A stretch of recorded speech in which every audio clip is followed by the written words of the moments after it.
पण या बुलेटिनमध्ये सुरुवातीला एक बातमी आहे एका अपघाताची। पुणे नगर महामार्गावरती एक भीषण अपघात झालाय। भरधाव कंटेनरनं एका कारला तब्बल 2 किलोमीटरपर्यंत फरफटत नेलं। अपघाताचा सगळा थरार सीसीटीव्ही मध्ये कैद झालाय। अपघात इतका भयंकर होता की भरधाव कंटेनरनं फरफटत नेताना महामार्गावरती आगीच्या ठिणग्या सुद्धा पाहायला मिळाल्या। एका कंटेनरनं गाडीला 2 किलोमीटरपर्यंत फरफटत नेलं। पुणे नगर महामार्गावरती घडलेला हा अपघात जुन्नर जवळ। आमचे प्रतिनिधी रायचंद शिंदे आपल्यासोबत फोन लाईन वरती आहेत। रायचंद, कधी झालेला हा अपघात, नेमकी चूक कोणाची होती आणि कसा घडला? श्वेता, नगर पुणे महामार्गावर शिरूर तालुक्यातील शिक्रापूर जवळचा हा अपघात आहे। रात्री 11:15च्या दरम्यानची घटना आहे। आपल्याला माहिती आहे, चाकण आणि रांजणगाव MIDC मधली जी कंटेनर असतात ते सातत्याने नगरकडे किंवा मुंबईकडे जात असतात। हे सगळे कंटेनर वेगाने असतात। रात्री अशीच ही घटना झालेली आहे आणि ही कार त्या कंटेनरच्या डाव्या साईडच्या चाकामध्ये अडकलेली दिसते आणि तब्बल 2 किलोमीटर पर्यंत हा प्रवास होता। कारमध्ये 4 प्रवासी होते। हे 4ही प्रवासी सुखरूप आहेत, पण अशा पद्धतीने बेदरकारपणे ज्यावेळेस ही वाहनं चालली जातात त्यावेळेस ना पोलिसांचं लक्ष असतं ना इतर कोणाचं। रात्रीच्या वेळेस हा सुसाट सगळा थरार आहे तो मोबाईल आणि सीसीटीव्ही मध्ये कैद झालेला आहे। पण सुदैवाने याच्यामधले 4ही प्रवासी वाचलेले आहेत असंच म्हणावं लागेल। रायचंद, धन्यवाद या सगळ्या माहितीसाठी।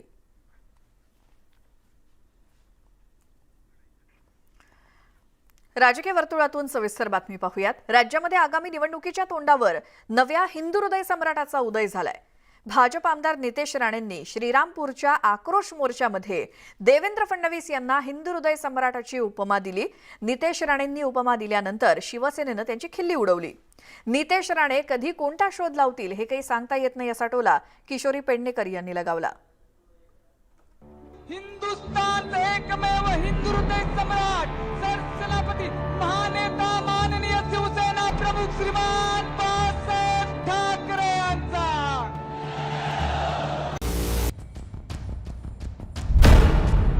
राज्यात नवीन हिंदू हृदय सम्राट। फडणवीस यांना हिंदू हृदय सम्राटची उपाधी। नितेश राणेंकडून हिंदू हृदय सम्राट उल्लेख। हिंदू हृदय सम्राट उपमुख्यमंत्री म्हणून आमचे देवेंद्र फडणवीस साहेब आहेत। बाळासाहेब ठाकरेंनंतर नवा हिंदू हृदय सम्राट। उपमुख्यमंत्री देवेंद्र फडणवीस यांच्या खांद्यावर आता नवी जबाबदारी पडली आहे। देवेंद्र फडणवीस यांचा नितेश राणेंनी हिंदू हृदय सम्राट असा उल्लेख केला। राज्यात आणि देशात शिवसेना प्रमुख बाळासाहेब ठाकरे हिंदू हृदय सम्राट म्हणून परिचित होते।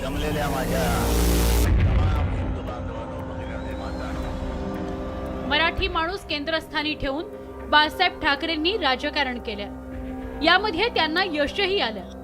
90च्या दशकात हिंदुत्वाचा अंगीकार करत शिवसेना प्रमुख बाळासाहेब ठाकरे हिंदू हृदय सम्राट झाले। शिवसेना कारणीभूत आहे, बाकी तुम्ही कोणी केलं नाही, उलट मोडला। पंतप्रधान नरेंद्र मोदी यांनाही त्यांच्या आक्रमक हिंदुत्वामुळे हिंदू हृदय सम्राट ही उपाधी देण्यात आली। तर राज ठाकरेंनी मनसे अध्यक्ष ते हिंदू जननायक असा प्रवास करताना अंगावर भगवी शाल घेतली। या 3 नेत्यांसोबत आता देवेंद्र फडणवीसही हिंदू हृदय सम्राट झाले। आज महाराष्ट्रामध्ये हिंदुत्ववादी सरकार आहे।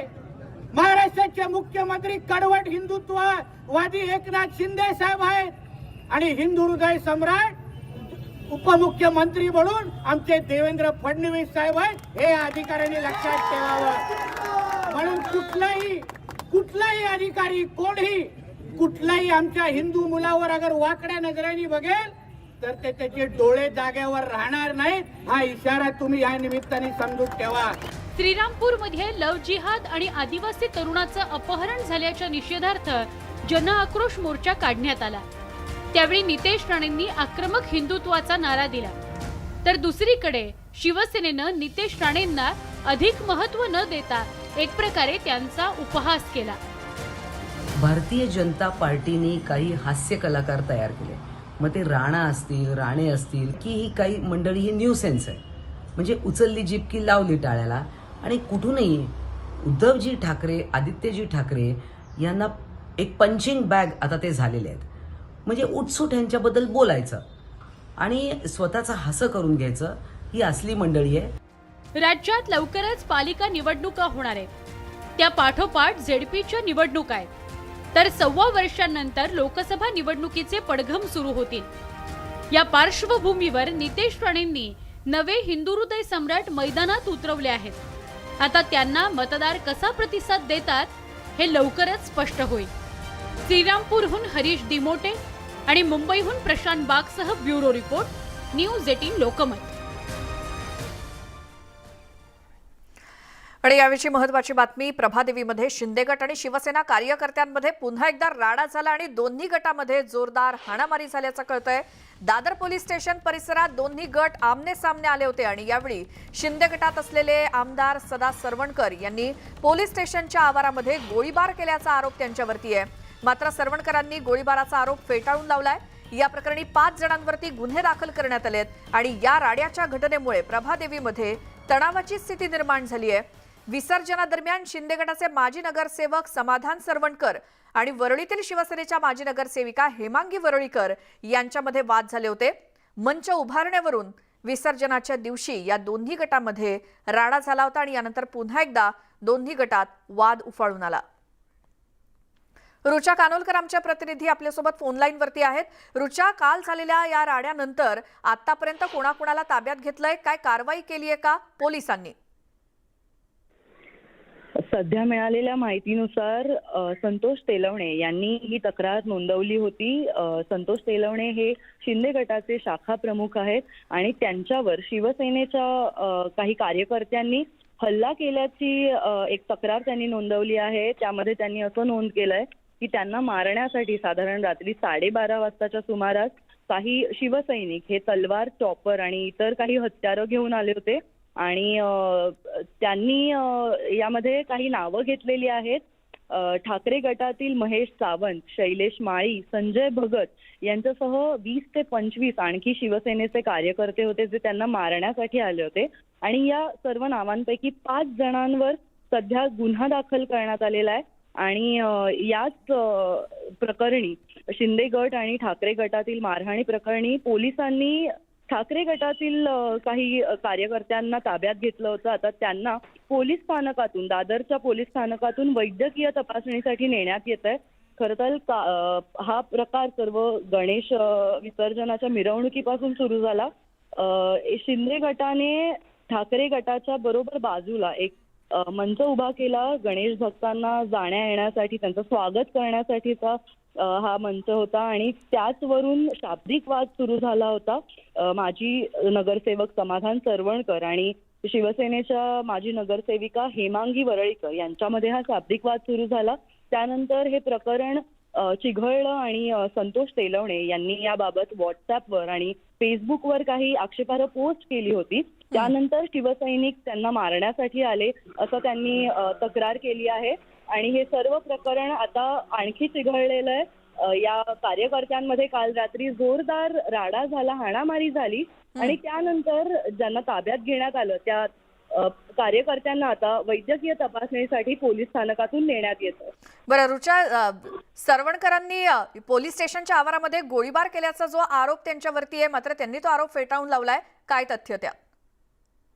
सदा सरवणकरांनी पोलीस स्थानकात त्यांना चौकशीसाठी जेव्हा बोलवलं गेलं तेव्हा पोलीस स्थानकाच्या गेटवरच गोळीबार केल्याचं समजलं.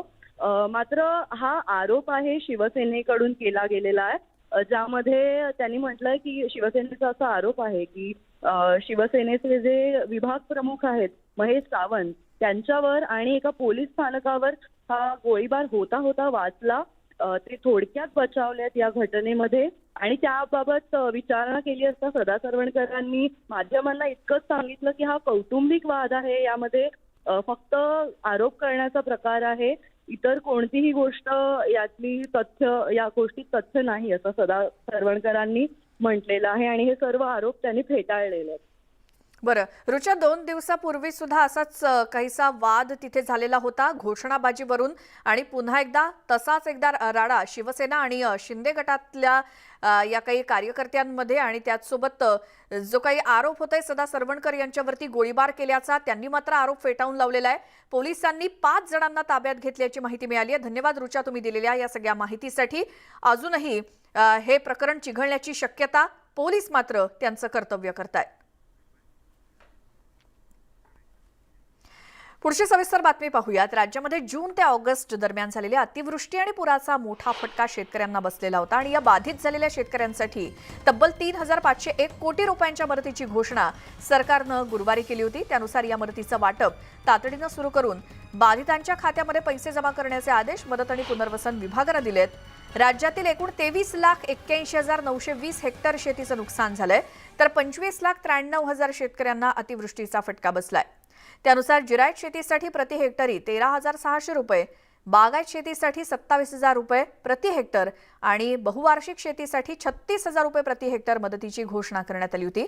त्यातही विशेषतः विदर्भ आणि मराठवाड्यातील 18 जिल्ह्यांना अतिवृष्टीचा मोठा फटका बसला होता आणि या जिल्ह्यातील एकूण 325 गावातील 10,894.92 हेक्टर जमीन पुरामुळे खरडून किंवा वाहून गेली, तर 12,788 हेक्टर जमिनीचं पुरामुळे नुकसान झालंय. नैसर्गिक आपत्तीमध्ये बाधितांच्या मदतीत वाढ करण्याचा निर्णय सरकारनं काही दिवसांपूर्वी घेतला होता.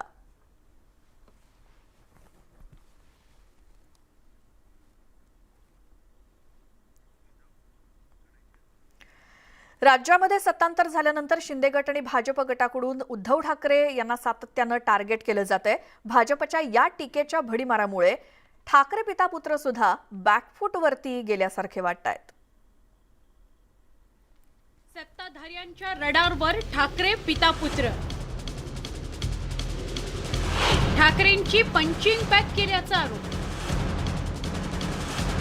ठाकरेंवर नाहक आरोप करत असल्याचा सेनेचा दावा.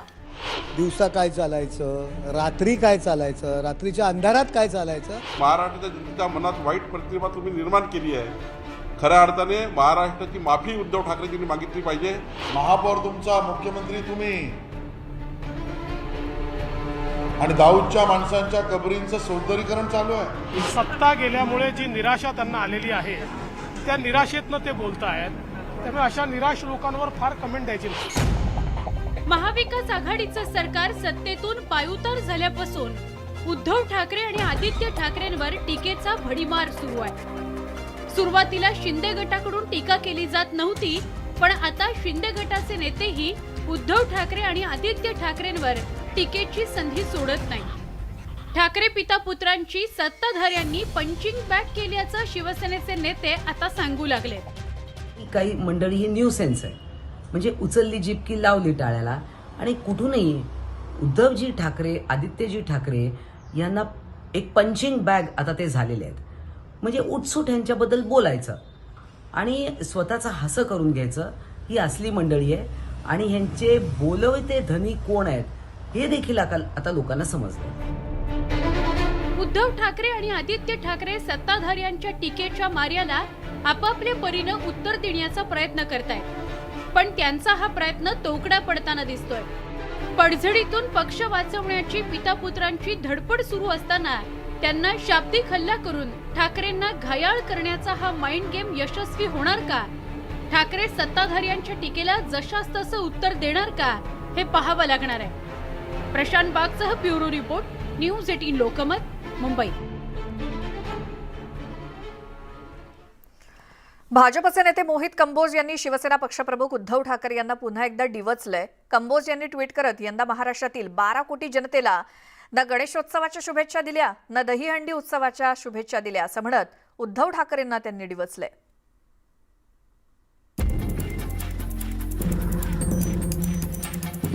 गणेशोत्सवात ठाकरे गेले कुठे? गणेशोत्सवाच्या शुभेच्छांची भाजपनं करून दिली आठवण. भाजपचा उद्धव ठाकरेंवर निशाणा. यंदाच्या मुंबईतल्या दहीहंडी उत्सवात भाजपचाच वरचष्मा राहिला. अपेक्षेप्रमाणे गणेशोत्सवातही भाजप आणि शिंदे गटानं बाजी मारली. मुख्यमंत्री एकनाथ शिंदे आणि उपमुख्यमंत्री देवेंद्र फडणवीस हे पायाला भिंगरी लावून गणेशोत्सव मंडळांना भेटी देत होते. कोरोनानंतरचा पहिलाच गणेशोत्सव धूमधडाक्यात साजरा करा असंही शिंदे आणि फडणवीस सांगत होते. मोकळा श्वास आपण पाहतोय कशा प्रकारे जनता घेते आणि पुन्हा एकदा आमचा गणेश उत्सव हा ग्लोबल गणेश म्हणून आपल्याला या ठिकाणी पाहायला मिळतो. आत्ताच तुम्ही सगळ्यांनी बघितलं असेल. शिंदे फडणवीस शुभेच्छा देत असतानाच उद्धव ठाकरे कुठे गेले असा सवाल भाजप नेते विचारू लागले आहेत. भाजप नेते मोहित कंबोज यांनी ट्विट करून थेट उद्धव ठाकरेंवर हल्लाबोल केलाय. उद्धव ठाकरेंनी यंदा महाराष्ट्रातल्या 12 कोटी जनतेला ना गणेशोत्सवाच्या शुभेच्छा दिल्या ना दहीहंडीच्या. 2.5 वर्षानंतर हिंदूंनी ज्या उत्साहात सण साजरा केला त्याबद्दल एकनाथ शिंदे आणि देवेंद्र फडणवीसांचे धन्यवाद असं मोहित कंबोज यांनी म्हटलंय.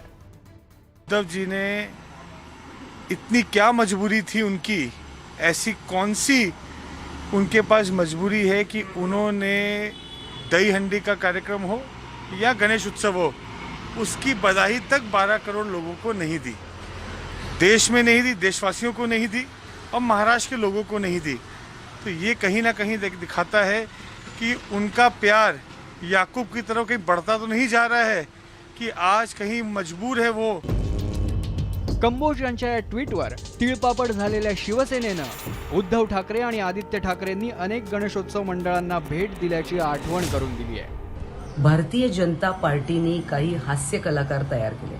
मग ते राणा असतील, राणे असतील, कंबोज असतील.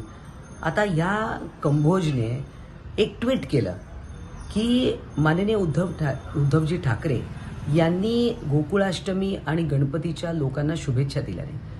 आपण सर्वांनी पाहिलंय की माननीय उद्धवजी अनेक ठिकाणी गणेश दर्शनासाठी गेले आणि लोकांना शुभेच्छाही दिल्या. काय कोणाला शिकवताय हो? कुठल्या हिंदू शब्दाचा वापर कुठे कुठे करताय? सर्वांनी लोकांच्या हिताच्या कामानी पुढे येऊया आणि जे लोक नागरिक ज्याला माइंडेड देईल ते बघूया. मुंबई महापालिका निवडणुकीच्या तोंडावर भाजपनं शिवसेनेचा दहीहंडी उत्सव हायजॅक केला. पाठोपाठ गणेशोत्सवातही एकनाथ शिंदे आणि फडणवीसांनी बाजी मारल्याचं चित्र होतं. सध्याचं चित्र पाहता यंदाचं बीएमसीचं रणमैदान उद्धव ठाकरेंसाठी सोपं राहिलेलं नाही हे अधोरेखित झालंय. प्रशांत बाग, न्यूज 18 लोकमत, मुंबई. पुढची सविस्तर बातमी पाहूयात. याकूबच्या कबरीचा वाद आता राजकीय आखाड्यात पोहोचलेला आहे आणि याच मुद्द्यावरून भाजपकडून शिवसेनेला टार्गेट करण्यात आलंय, तर शिवसेनेकडून सुद्धा जोरदार पलटवार करण्यात आलाय. याकूबच्या कबरीवरून पेटलं राजकारण. शिवसेना आणि भाजपमध्ये कलगीतुरा. रौफ मेमनच्या फोटोमुळे वादाची चिंता. मुंबई बॉम्बस्फोटातील गुन्हेगार याकूब मेमनच्या कबरीवरून आता शिवसेना आणि भाजपत वादाचा नवा अंक सुरू झालाय. त्याला कारणीभूत ठरलाय हा जुना व्हिडिओ. शिवसेनेच्या माजी महापौर किशोरी पेडणेकरांच्या उपस्थितीत आयोजित एका बैठकीत याकूबचा चुलत भाऊ रौफ मेमनना हजेरी लावल्याचं पाहायला मिळत आहे. त्यावरून भाजपनं शिवसेनेवर निशाणा साधलाय. ज्या रजा अकॅडमीने आमच्या महाराष्ट्रामध्ये राजरोज पद्धतीने दंगली घडवल्या आहे, त्या सगळ्या लोकांबरोबर आणि त्यांचे पक्षप्रमुखच मांडीला मांडी लावून बसत असतील तर किशोरी पेडणेकरांनी केले तर आश्चर्य करण्याचे सारखं वाटावं नाही. जसा नेता तसा कार्यकर्ता, जसे उद्धव ठाकरे तसे किशोरी पेडणेकर, त्याच्यामध्ये आश्चर्य करण्याची काय गोष्ट आहे. मुंबईच्या मरीन लाईन्स परिसरात बडा कब्रस्तान असून तिथं याकूब मेमनची कबर आहे. या कबरीचं सुशोभीकरण करण्यात आलं असून त्याभोवती खास विद्युत रोषणाई करण्यात आली होती. ही बाब उघड झाल्यानंतर महापालिकेनं विद्युत दिवे हटवले, तर इकडं भाजपनं उद्धव ठाकरेंवर जोरदार टीका केली. ठाकरे सरकारच्या काळात या कबरीचं सुशोभीकरण करण्यात आल्याचा आरोप भाजपकडून करण्यात आला होता. तो वाद शमतो न शमतो तोच हा व्हिडिओ समोर आल्यामुळे नव्या वादाला तोंड फुटलंय. त्या व्हायरल व्हिडिओवरून शिवसेनेनंही भाजपवर पलटवार केलाय.